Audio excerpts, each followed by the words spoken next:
We're pleased to be joined once again by Kimberly Smith. She is the owner of Mathnasium. Kimberly, thank you for being with us today. Good morning. Thank you for having me. Appreciate having you on again since we last spoke. How have you been? How's your team at Mathnasium? We have been well.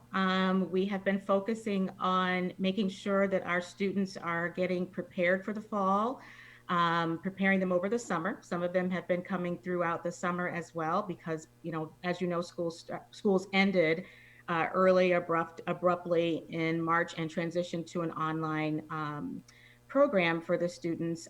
But a lot of parents felt that their kids were a little bit disadvantaged with that and wanted to make sure they were on track. So that's what we've been doing. So our staff has been doing a great job working with the students online. And then we have recently transitioned and started to allow some of our families to safely come back into the center for face-to-face instruction. Kimberly, as we came into the pandemic, your business obviously had to shift and rework things. Schools did also rework things very quickly to continue education. And it was a different time in March, transitioning kids and helping kids be tutored and continue learning outside the classroom in that context then. The schools have learned a lot since then. I'm sure you've learned a lot since then also about more effective methods. What has changed at Mathnasium in terms of your approach in teaching and tutoring these kids, knowing what they're up against in the fall semester? I think, the key to it all is to stay very in tune with how the kids are doing. So over the time period of learning that we needed to stay very informed from the instructors as far as how their sessions were going. Our instructors were providing feedback after every session. And then if we saw that there were any concerns with students staying engaged or not necessarily picking up the material as well as we'd like, we would work together and partner with the families and let them know that so that we can make sure that the environment was working for them, what types of improvements we could put in place to make sure that the student was getting the most out of the experience they were having.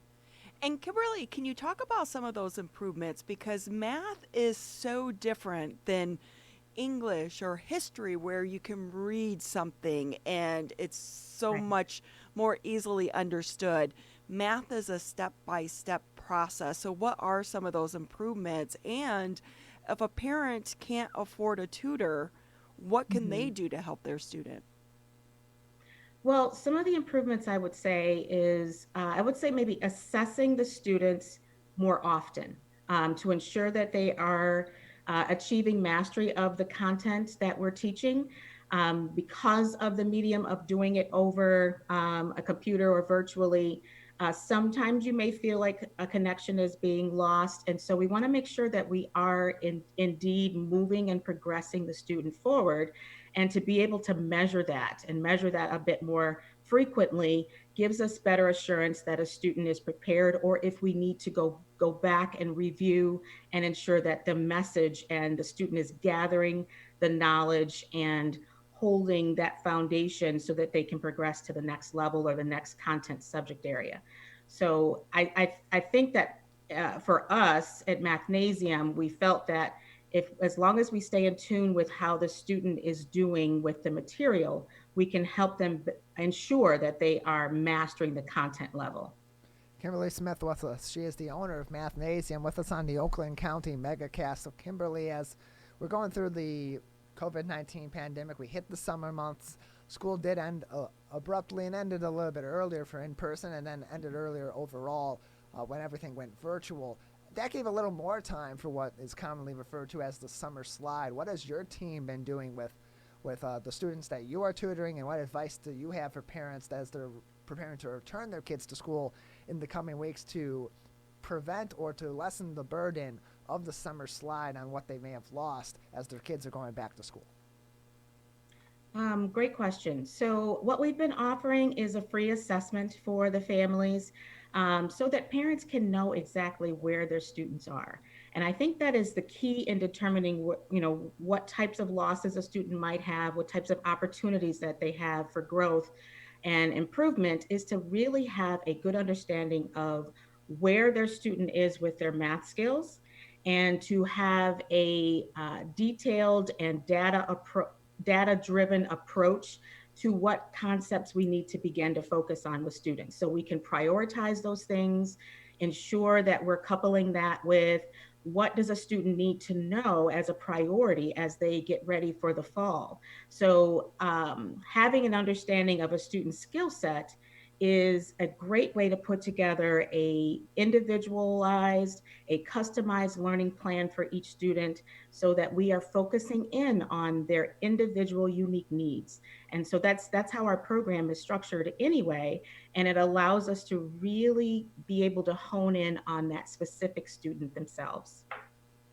Kimberly Smith with us. She is the owner of Mathnasium with us on the Oakland County MegaCast. Kimberly, we mentioned this a little bit earlier, but math is such a tough thing for some kids to grasp because certain concepts they need a lot of, they're very touch and go with their teacher, with their tutor, whatever the case may be, and sometimes that in-person ability to work through things step by step is what helps put them over the edge and grasp a concept. It's different learning in every sense virtually over the web. What challenges does that present in bridging that gap with the kids, and how do you work through that, and how should they work through that as they're going back to school now? And a lot of them are going to be learning, at least at the high school level, higher math forms virtually.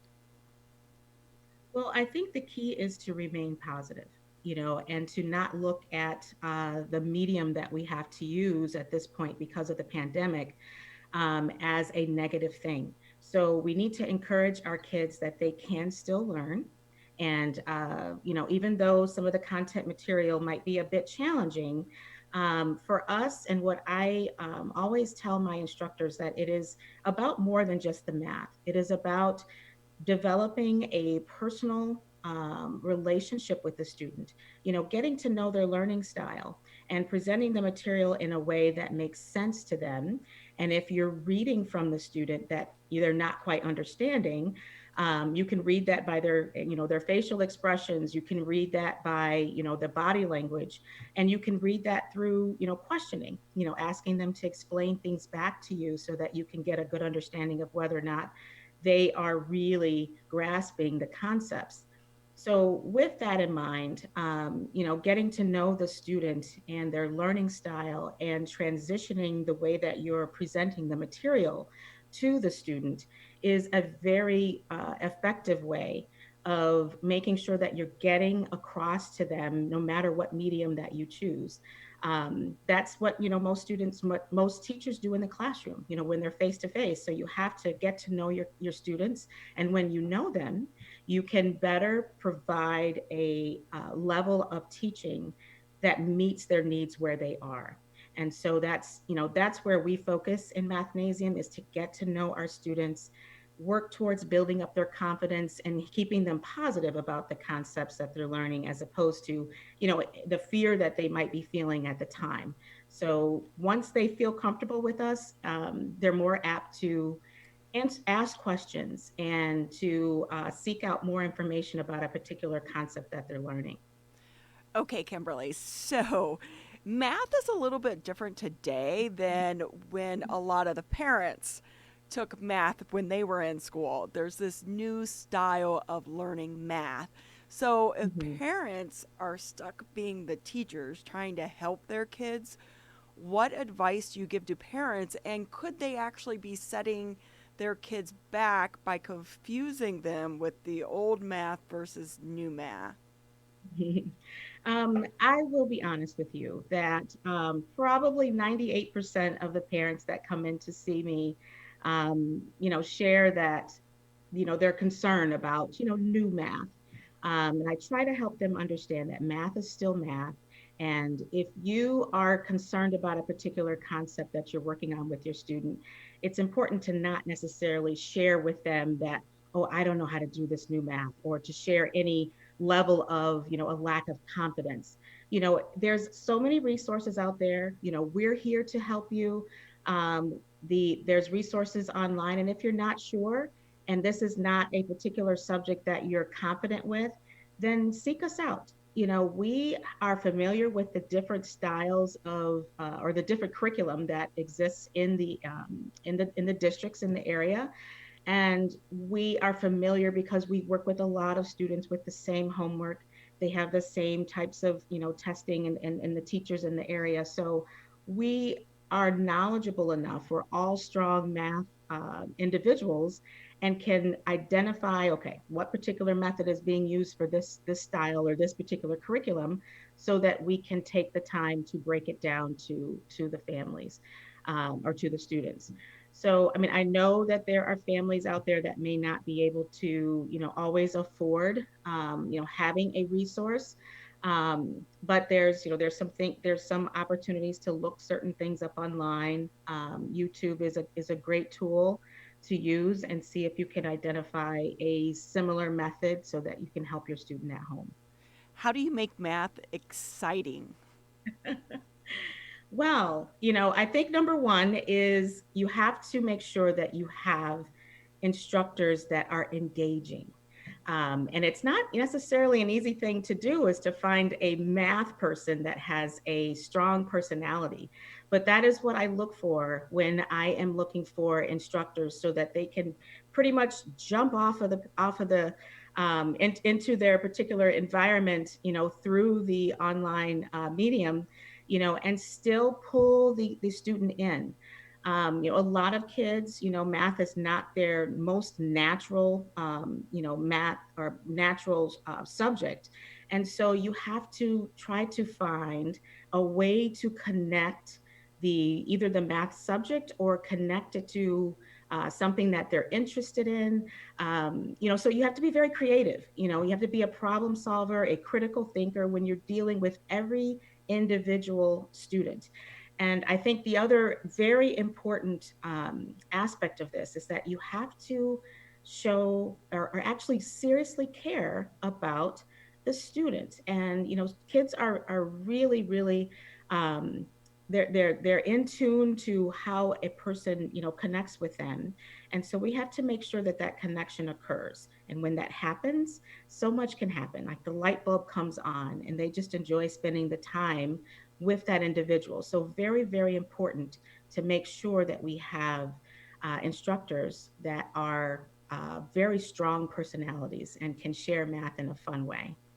Kimberly Smith with us. She is the owner of Mathnasium. With us on the Oakland County MegaCast. Kimberly, just a few more minutes with you here Sure. on the show today. What as we approach going back to school in a couple of weeks, and it's going to be different for various school districts when they go back and in what capacity that they go back. But with that being the case, what is your biggest piece of advice for parents as we're approaching those dates and they're getting their kids prepared to learn once again? And what are your biggest pieces of advice for students as they're preparing for returning to learning? Great question. I'm going to answer this because I'm a mom as well. And I had to also take a look at myself and how I was approaching the fall for my two sons. Number one, we have to all be very positive. When we as parents are, talking about the different ways that we're having to approach the fall and going back to school, our students are listening to us. And if we are telling them and sharing that we're going to make the most out of this situation, it's of course not the best situation to go back to school, but we are going to still need to be successful with the method that our school districts are to us to uh, teach hard. Administrators districts have worked so hard since March to make sure that our kids are going to receive the very best instruction that they can receive, regardless of how they're going to be, have to present it. But if we as families approach this in a very positive way, the parents and the students, then we can start out, in a way that makes this in the best situation for each family and each student. And I think as parents, we need to make sure that we pay very close attention to our students and to, look at what type of environment they are in for the schooling, and making sure they have the least amount of distractions, that they, to keep them focused. And, we should also make sure that we, partner with, other families or partner with resources to fill in any gaps that might be surfacing as the kids are learning in this environment. Kimberly, is there anything else that would be interesting for us to know? Anything else that you believe is important for families and students to know as we go forward? Well, I am a big proponent of knowing your student. So if you are not sure where your students' math skills are, reach out to us. I have a center in West Bloomfield, I have a center in Birmingham, and a center in Plymouth Canton. You can reach out to us, and I have no issue assessing your child. And if this is a situation where you feel comfortable allowing us to partner with you to help your student, navigate this environment that they're going to be learning in, certainly reach out. We're available to provide any support that we can for this situation that our families are in right now. Well, Kimberly, we thank you very much for being with us today. Thank you so much for having me. Have a wonderful day. You as well. Appreciate it. Kimberly Smith, the owner of Mathnasium, with us on the Oakland County MegaCast.